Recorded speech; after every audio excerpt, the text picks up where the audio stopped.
আগামী 10 আগস্ট এসএসসির ফলাফলটি প্রকাশ করা হবে। আর এই দিন তোমরা বেশ কিছু অতি শিক্ষিত এবং অতি উত্তেজিত মানুষের দেখা পাবে, যারা কিনা তুমি যাই ফলাফল অর্জন করো না কেন সেই ফলাফলে তোমাকে কখনোই সন্তুষ্ট হতে দিবে না। তারা তোমার ফলাফলে কোনো না কোনো খুঁত ধরার চেষ্টা করবেই। উদাহরণস্বরূপ, যদি তুমি 3.50 পেয়ে থাকো, তাহলে তারা বলবে উমুকে তো 4 পয়েন্ট পেয়েছে। আর যদি তুমি 4 পয়েন্ট পেয়ে থাকো, তাহলে বলবে উমুকে তো জিপিএ 5 পেয়েছে। আর যদি তুমি বলো আমি জিপিএ 5 পেয়েছি, তাহলে সেই ক্ষেত্রে বলবে উমুকে তো গোল্ডেন এ প্লাস পেয়েছে। আর যদি তুমি গোল্ডেন এ প্লাস পেয়ে থাকো, তাহলে সেই ক্ষেত্রে তারা বলবে তোমার মার্কস কত, উমুকে তো এত নাম্বার পেয়েছে। কিংবা তুমি যদি গোল্ডেন এ প্লাস পেয়ে থাকো, সেটাকে তারা কিছুই মনে করবে না। তারা বলবে বর্তমান যে শিক্ষা ব্যবস্থা, এতে গোল্ডেন এ প্লাস পাওয়ার কোনো বিষয়ই না। অর্থাৎ তারা তোমাকে সবসময় ডিমোটিভেট করার চেষ্টা করবে, তোমাকে তোমার ফলাফলে কখনোই সন্তুষ্ট হতে দিবে না। হ্যালো এভরিওয়ান, আসসালামু আলাইকুম। আশা করি তোমরা সকলেই ভালো আছো এবং সুস্থ আছো। সবাইকে নাইম স্টাডি ওয়ার্ল্ডে স্বাগতম। আজকের এই ভিডিওটিতে আমরা আলোচনা করব এসএসসির ফলাফলের দিন কোন কোন বিষয়গুলো এড়িয়ে চলা উচিত। তাই অবশ্যই ভিডিওটি না টেনে সম্পূর্ণ দেখতে থাকো এবং আমাদের নাইম স্টাডি ওয়ার্ল্ড চ্যানেলে নতুন হয়ে থাকলে অবশ্যই চ্যানেলটিকে সাবস্ক্রাইব করে নিবে। আর যদি ইতিমধ্যেই সাবস্ক্রাইব করে থাকো তাহলে থ্যাংক ইউ সো মাচ। তো চলো এখন কথা না বাড়িয়ে মূল ভিডিওটি শুরু করা যাক। প্রথমেই বললাম, এসএসসির ফলাফলের দিন তোমরা কিছু অতি শিক্ষিত এবং অতি উত্তেজিত মানুষের দেখা পাবে, যারা তোমাদেরকে কখনোই তোমার ফলাফলে সন্তুষ্ট হতে দিবে না। তুমি যতই ভালো ফলাফল অর্জন করো না কেন, তোমার ফলাফলে তারা কোনো না কোনো খুঁত ধরার চেষ্টা করবে। প্রথমত, এই ধরনের মানুষজন থেকে তোমাদেরকে দূরে থাকতে হবে এবং তাদের কোনো কথাতে তোমাদেরকে ডিমোটিভেট হওয়া যাবে না।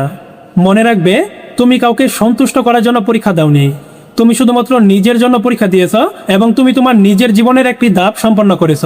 যদি তুমি মনে করো তুমি তোমার আশানুরূপ ফলাফলটি পেয়েছ, তাহলে আলহামদুলিল্লাহ। আর কারো কথাই কোনো কিছু মনে করার প্রয়োজন নেই, কারো কথাই কান দেওয়ার প্রয়োজন নেই। আর যদি কোনো কারণে তুমি আশানুরূপ ফলাফল অর্জন করতে না পারো, তাহলে সেই ক্ষেত্রে মন খারাপ হওয়াটাই স্বাভাবিক, কিন্তু এটি মেনে নিতে হবে। এবং পরবর্তীতে যেহেতু বুট চ্যালেঞ্জের সুযোগ রয়েছে, তাই তোমরা অবশ্যই বুট চ্যালেঞ্জের আবেদন করবে। এসএসসির রেজাল্ট খারাপ করলে যে তোমার জীবন থেমে যাবে এমনটা কিন্তু নয়। আর 2 বছর পরে তোমাকে কেউ জানতে চাইবে না তুমি এসএসসিতে কি ফলাফল অর্জন করেছ।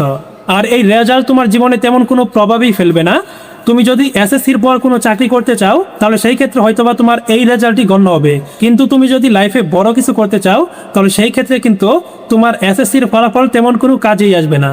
তাই এসএসসির ফলাফল খারাপ হলে তুমি নিজে খুঁজে বের করার চেষ্টা করো তোমার কোথায় ঘাটতি ছিল এবং কোথায় সমস্যা ছিল, কোথায় ভুল ছিল, ওগুলোকে তুমি সংশোধন করে পরবর্তীতে লাইফে এগিয়ে যাও।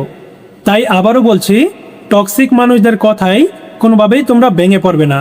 তবে অনেকের লাইফে আবার কিছু শুভাকাঙ্ক্ষী থাকবে, যারা কিনা তুমি যেই রেজাল্টই অর্জন করো না কেন তোমাকে সাপোর্ট করবে, ভরসা দিবে।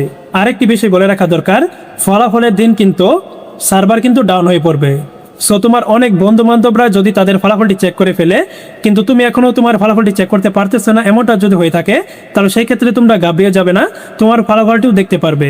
কেননা সবাই যখন একই সাথে ফলাফলটি চেক করতে যায়, তখন কিন্তু স্বাভাবিকভাবেই ওয়েবসাইটটি ডাউন হয়ে পড়ে। এই ক্ষেত্রে তোমরা চেষ্টা করবে এসএমএস এর মাধ্যমে ফলাফলটি আনার। এসএমএস এর মাধ্যমে কিভাবে ফলাফলটি চেক করতে হয় সেটি নিয়ে কিন্তু ইতিমধ্যে আমাদের চ্যানেলে ভিডিও আপলোড করা আছে, তোমরা ওই ভিডিওটা দেখে নিও। তারপরে যদি কারো ফলাফল আনতে কোনো প্রকার সমস্যা হয়, তাহলে তোমাদের বোর্ডের নাম, রোল এবং রেজিস্ট্রেশন নং লিখে আমাদের পেজে মেসেজ করবে, আমরা কিন্তু তোমাদের ফলাফলটি চেক করে দিব। সর্বশেষ তোমাদেরকে 3টি কথা বলতে চাই। নাম্বার 1 হচ্ছে অন্যের কথায় নিজেকে বিচার করবে না। দ্বিতীয় হচ্ছে অন্যের সঙ্গে নিজের তুলনা করবে না। তৃতীয় হচ্ছে কারো কথায় নিজের আত্মবিশ্বাস নষ্ট করবে না। কারণ এসএসসি রেজাল্ট তোমার জীবনের শেষ নয়, এটা কেবলমাত্র তোমার লাইফের নতুন একটা অধ্যায়ের শুরু। তোমাদের সকলের জন্য শুভকামনা রইল। আজকের মতো এখানে বিদায় নিচ্ছি। আবার দেখা হবে পরবর্তী কোনো একটা ভিডিওতে। ততক্ষণ পর্যন্ত সকলেই ভালো থাকবে এবং সুস্থ থাকবে। আল্লাহ হাফেজ।